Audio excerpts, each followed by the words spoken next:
Catatan keempat, kita ingatkan juga partai-partai Kim ini, terutama yang besar-besar yang namanya Golkar, ya, Gerindra, Demokrat, ya, ada PAN di sana, untuk mengingat-ingat bahwa Jokowi itu kekuasaannya tinggal beberapa bulan lagi gitu, anggaplah 1 tahun penuh. Ini dia nanti bukan siapa-siapa gitu. Kenapa dari sekarang ini seolah-olah sangat ditakuti untuk mereka ini terpaksa menerima Gibran sebagai cawapres. Ini harus kita ingatkan kepada partai-partai itu. Jokowi ini nanti bukan siapa-siapa. Ngapain Anda ikuti permintaannya untuk dengan begitu menerima begitu saja pencawapresan Gibran? Saya kira itulah 4 catatan. Catatan pertama kita mestinya adalah melihat bagaimana perdebatan kubu terutama Masinton sebetulnya melawan anggota-anggota DPR dari 5 fraksi pendukung Gibran. Apakah itu yang dari Golkar, dari Demokrat, kemudian ada PAN, ya, ada satu lagi itu Gerindra. Ini kita lihat terutama di TV dan juga di ruang publik lah, intinya yang terbuka. Ini yang mendukung Gibran ini terkesan ingin mempertahankan sesuatu yang salah sebetulnya, bahwa hak angket menurut Undang-Undang MD3 nomor 17 tahun 2014 di pasal 79 disebutkan bahwa DPR itu punya hak untuk melakukan penyelidikan melalui yang namanya hak angket. Terhadap apa? Terhadap pelaksanaan suatu undang-undang dan atau kebijakan pemerintah. Dan atau, ya, jadi ada pelaksanaan undang-undang. Nah, dalam hal ini pelaksanaan undang-undang MK itu kan dioperasikan atau bekerja sesuai dengan undang-undang MK. Ya, bagaimana MK itu berfungsi? Misalnya itu diatur undang-undang. Nah, itu kan sangat jelas bahwa ini adalah bagaimana DPR itu menjalankan fungsi pengawasan melalui hak angket tentang pelaksanaan undang-undang, yaitu dalam hal ini undang-undang MK. Jadi kita ingatkan ini partai-partai di Kim ini untuk jangan pura-pura tidak tahu dan jangan membodohi masyarakat dalam rangka mempertahankan sesuatu yang memang bermasalah gitu. Nah, sebaliknya mari kita dukung Masinton. Dan kita berharap sebetulnya dari PKS, kemudian Nasdem, PKB, dan yang memang masih punya hati nurani untuk bicara moral, untuk mendukung Masinton. Ya, jadi saya kira ini hal yang perlu kita klarifikasi. Jangan coba-coba memanipulasi pengertian suatu pasal dalam Undang-Undang MD3 tentang hak angket. Rakyat juga paham, gitulah. Apalagi nanti kita juga bisa melihat bagaimana pendapat berbagai pakar ya tentang hal ini. Jadi karena itu soal bahwa ini sah tidak sah, apakah ini menang DPR atau tidak, fungsi pengawasan DPR ini benar atau tidak, ini sesuatu yang benar yang perlu didukung fraksi lain dan terutama oleh rakyat. Kemudian yang kedua, kita perlu memberi catatan bahwa terlepas sekarang MK sedang melakukan sidang pemeriksaan tuntutan masyarakat terhadap putusan MK nomor 90 tanggal 16 Oktober 2023 tentang pencapresan Gibran lah, intinya begitu ya. Nah, kita berharap bahwa kalau hakim-hakim di MK itu, terutama Pak Jimli, bicara secara objektif sesuai dengan berbagai aturan, termasuk tentang bahwa kalau hakim yang memutuskan putusan nomor 90 itu punya masalah moral, maka menurut Undang-Undang Kekuasaan Kehakiman nomor 48 tahun 2009 seperti Pak Antoni sebutkan, itu kan otomatis batal, ya kan? Nah, ini juga masyarakat sudah paham.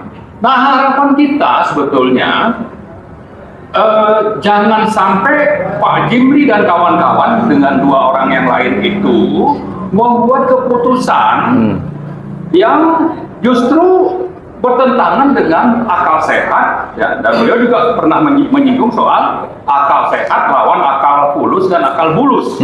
Ini konsisten saja, karena nanti kalau angket ini bekerja, itu bisa mengkonfirmasi apakah Pak Jimli dan kawan-kawan ini sudah memutuskan secara benar atau bias. Bisa diuji nanti di hasil dari angket ini. Ya kan, jadi jangan coba-coba untuk menyimpang atau justru banyak membuat kepentingan politik berbagai partai sehingga itu dianggap tidak masalah, lalu dengan begitu Gibran bisa melenggang untuk terus menjadi cawapres. Nah, bagi kita sebetulnya melalui MK dan nanti ada yang namanya penyelidikan oleh Pansus DPR tentang MK ini, kita sangat berharap bahwa akhirnya Gibran itu dibatalkan pencawapresannya. Dan kita berharap juga partai-partai pendukung Gibran ini menyadari bahwa seandainya pun ya Jimli itu atau dari KPU tetap menerima Gibran, tapi sebetulnya cawapres ini bermasalah secara hukum dan nanti dikonfirmasi oleh hasil dari Pansus, maka kita berharap ini disadari oleh partai-partai pendukung Gibran untuk segera membatalkan tanpa misalnya menunggu tanggal 8 ya sebagai batas akhir. Oke lah, kalaupun seandainya harus menunggu, tapi kita berharap mereka otomatis membatalkan rencana pencawapresan Gibran itu, terutama apapun putusan MK, saya berharap, kita berharap itu hanya formalitas untuk akhirnya membatalkan Gibran oleh MK. Kemudian yang kedua, bahwa nanti yang namanya Pansus itu juga akan bisa membedah bahwa pencawapresan Gibran ini bermasalah. Karena itu mereka segera mengurungkan niat untuk mencawapreskan atau mengusulkan, mencalonkan Gibran sebagai cawapres. Nah, yang ketiga, saya kira kita perlu memberi catatan bahwa dengan bermasalahnya Gibran dari sisi misalnya adanya kepentingan keluarga Jokowi, adanya nepotisme, adanya pelanggaran berbagai undang-undang, maka kita bisa berharap kepada rakyat untuk tidak memilih partai-partai pendukung Gibran ini, karena mereka secara moral Pancasila dan juga amanat reformasi ini sudah bermasalah gitu. Jadi sudah tidak pantas dipilih gitu.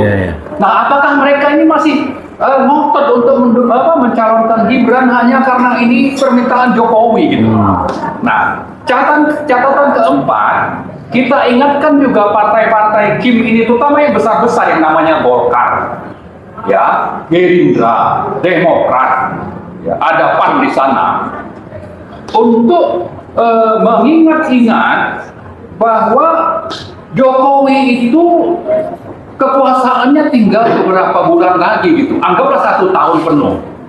Ini dia nanti bukan siapa-siapa gitu. Kenapa dari sekarang ini seolah-olah sangat ditakuti untuk mereka ini terpaksa menerima Gibran sebagai cawapres. Ini harus kita ingatkan kepada partai-partai itu. Jokowi ini nanti bukan siapa-siapa. Ngapain Anda ikuti permintaannya untuk dengan begitu menerima begitu saja pencawapresan Gibran? Saya kira itulah 4 catatan ya di awal yang perlu kita ingatkan. Dan dengan begitu kita juga ingin menyampaikan kepada publik tidak terkecoh untuk juga ikut-ikutan membela pencawapresan Gibran ini. Terutama katanya mereka menarget kalangan muda, ya. generasi Z atau apalah namanya itu ya, anak-anak muda ini supaya paham ini ada masalah ini gitu. Ada yang otoriter, ada presiden yang memaksakan kehendak, lalu ada nepotisme yang melibatkan keluarga presiden dan ketua MK. Dan sementara partai-partai itu punya orang-orang pintar gitu, orang-orang yang sudah pengalaman di partai itu jauh lebih berpengalaman dibanding yang namanya Presiden Jokowi. Kok seolah-olah lumpuh gitu, tidak berani bersuara menyatakan hal-hal yang objektif dan benar gitu. Artinya apa ini? Kenapa kalau sudah seperti ini anak-anak muda masih juga terpesona untuk mendukung Gibran? Saya kira itu sudah bukan waktunya. Justru anak-anak muda kita himbau untuk sama-sama menggugat partai ini dan jangan pernah pilih pendukung partai ya atau memilih partai yang mendukung cawapres yang punya masalah moral, ada intervensi, ada kepentingan oligarki, ada kepentingan Cina, dan syarat dengan praktek-praktek nepotisme. Saya kira itu begitu. Iya. Baik, udah jauh sekali nih Pak Marwan. Prof, sebelum itu saya mau turun kembali.